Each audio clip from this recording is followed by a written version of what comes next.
E nosso estudo de hoje está na lição 26 do livro Palavra da Vida Eterna, Açoitando o Ar. Eu, por minha parte, assim corro, não como na incerteza. De tal modo combato, não como açoitando o ar. Palavras de Paulo, na primeira carta aos Coríntios, capítulo 9, versículo 26.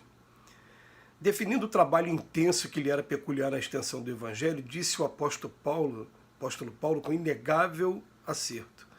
Eu, por minha parte, assim corro, não como na incerteza, e de tal modo combato, não como açoitando o ar. Hoje, como ontem, milhares de aprendizes da Boa Nova gastam-se inutilmente, através da vida agitada, asseverando-se em atividade do Mestre, quando apenas simbolizam números vazios nos quadros de precipitação. Possuem planos admiráveis que nunca realizam. Comentam apressados méritos do amor, guardando lamentável indiferença para com determinados familiares que o Senhor lhes confia. Exaltam a tolerância como fator de equilíbrio no sustento da paz, contudo se queixam amargamente do chefe que lhes preside o serviço ou do subordinado que lhes empresta concurso. Recebem os problemas que o mundo lhes oferece, buscando o escape mental. Expressam-se acalorados em questões de fé, alimentando dúvidas íntimas quanto à imortalidade da alma. Exigem a regeneração plena dos outros, sem cogitar do reajustamento a si mesmo. Chamam, acusam o projeto, discutem, correm, sonham, mas visitados pela crise que afere em cada espírito os valores que acumulou em si próprio, diante da vida eterna, vacilam desencantados nas sombras da incerteza e, quando chamados pela morte do corpo à grande renovação, reconhecem aflitos que em verdade estiveram na carne, combatendo improficuamente, como quem passa na terra açoitando o ar. É até interessante, né, que Paulo de Tarso usa esse termo açoitando o ar, e o açoitando o ar na época estava querendo significar que ele não estava perdendo tempo.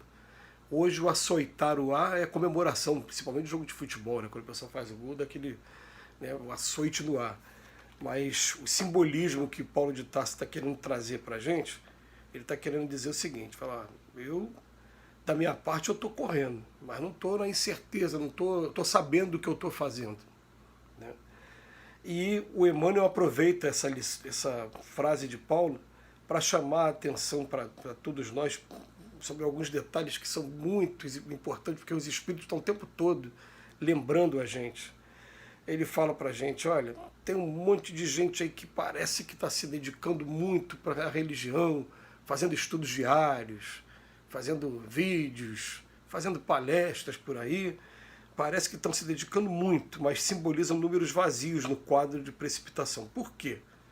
Porque eles comentam o tempo todo os textos evangélicos, mas guarda lamentável indiferença para com determinados familiares. Gente, é a diferença entre a teoria e a prática. Né?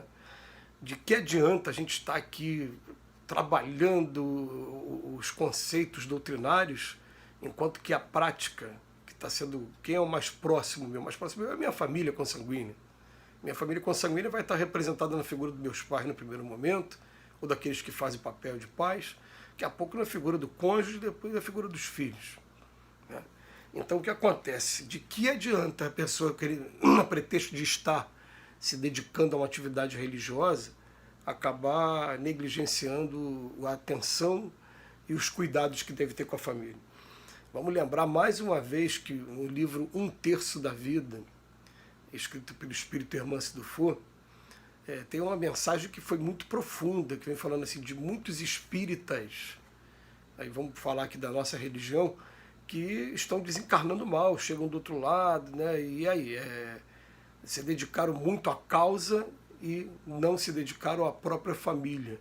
E a família é o laboratório mais imediato, são aqueles espíritos que a gente tem comprometimento, que a gente tem responsabilidades, que são os degraus para que a gente consiga realmente um processo de evolução.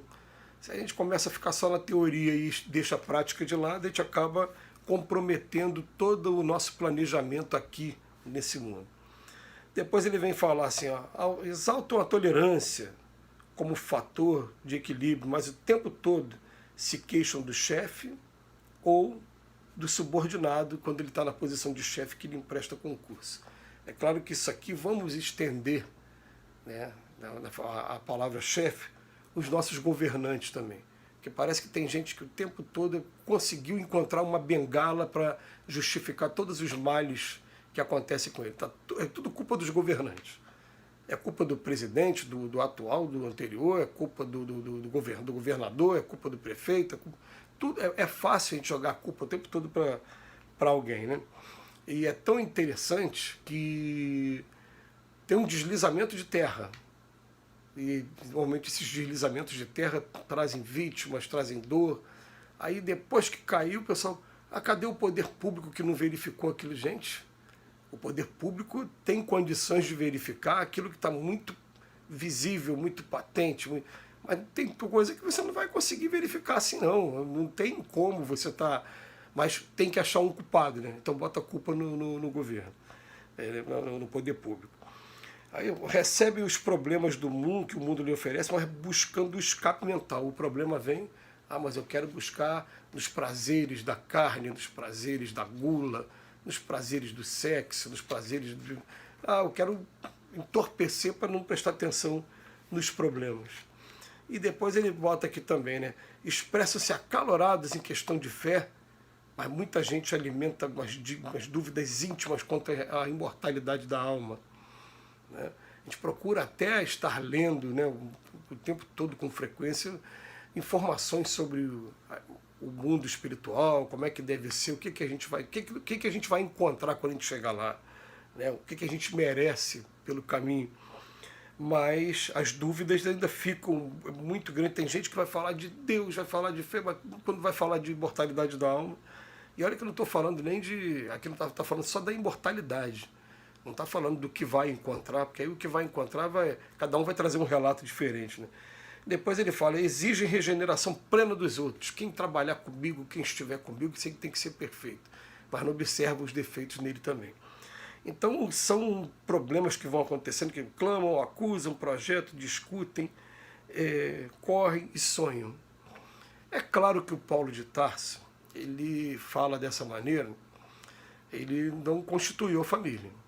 Aliás, conta até a história que está relatada no livro Paulo e Estevão, que depois da morte da Abigail, que era irmã de Estevão, ele optou pelo celibato, e tem até um momento que ele fala, né, bom seria que vocês fizessem igual a mim, não entrassem no matrimônio para poder se dedicar a uma causa maior. Mas até fala, mas se não conseguirem, se vocês se sentirem abrasados, contraiam o matrimônio, mas com uma pessoa só, para poder aprender o amor, porque só se aprende o amor quando é com uma pessoa só. Ele traz um texto muito bonito com relação a isso. Mas ele vem falar para a gente aqui o seguinte, né, que a gente clama, acusa, a gente quer a regeneração dos outros, projeta, discute. Quando é visitado pela crise, a gente acaba mostrando que o aprendizado está muito na teoria ainda e pouco na prática. Né? E ele vem chamar a atenção. Eu estou falando disso porque o Paulo de Tarso, a família do Paulo de Tarso acabou sendo as igrejas que ele ia fundando nas suas viagens missionárias. Né? Então, aquelas viagens todas que começam, Antioquia, ele veio passando pela Grécia, pela Síria, até chegar em Roma no final da história toda, né? As 3 viagens que ele fez, acabaram sendo as famílias dele. Mas ele teve que passar muita situação complicada, né? Ele teve que perdoar muito. Ele chegou a ser apedrejado quase à beira da morte em uma cidade, teve que ficar bastante tempo em convalescência, enfim, passou por situações muito complicadas. Então ele bota aqui, poxa, o problema nosso qual é? Visitado pela crise que afere em cada espírito os valores que acumulou em si mesmo diante da vida eterna, vacilam, desencantados nas sombras da incerteza. E o pior de tudo, ele conclui aqui no texto, né? Quando chamados pela morte do corpo à grande renovação, aí vão reconhecer do outro lado aflitos, que em verdade estiveram na carne combatendo improficuamente, ou seja, açoitando o ar, não aproveitaram a oportunidade que teve. Né? E essa é uma chamada para a gente, porque muitos de nós, a gente ainda não parou para meditar e perguntar, interrogar a nossa consciência, que é o nosso anjo da guarda, qual está sendo o meu papel nesse momento, qual está sendo a missão que eu tenho que cumprir. Se a gente interrogar isso todo dia, a resposta vai vir e a gente vai cumprir a nossa missão. Que Jesus nos abençoe hoje e sempre.